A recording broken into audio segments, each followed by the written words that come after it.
સુરતમાં વાહન ચોરીનો આરોપી પોલીસ પકડમાં આવ્યો। વાહન ચોરીના આરોપમાં શાકિર ઉર્ફે અંદાર રહેમાન શેખની ધરપકડ કરી લેવાઈ। નોકરી ધંધો ન હોવાને કારણે ચોરીના રવાડે ચડ્યાનો ખુલાસો થયો છે। પોલીસે હાલ તો આરોપી પાસેથી ચોરીના 11 વાહનો જપ્ત કર્યા છે। શાકિર ઉર્ફે અંદાર રહેમાન શેખ કે જેની હાલ ધરપકડ કરવામાં આવી છે। વાહન ચોરીનો આ આરોપી છે। નોકરી ધંધો ન હોવાને કારણે ચોરીના રવાડે ચડ્યાનો ખુલાસો થયો છે। આ સાથે જ પોલીસે તેની પાસેથી 11 જેટલા વાહનો પણ કબજે કર્યા।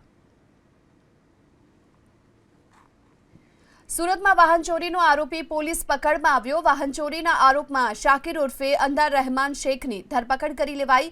નોકરી ધંધો ન હોવાને કારણે ચોરીના રવાડે ચડ્યાનો ખુલાસો થયો છે। પોલીસે હાલ તો આરોપી પાસેથી ચોરીના 11 વાહનો જપ્ત કર્યા છે।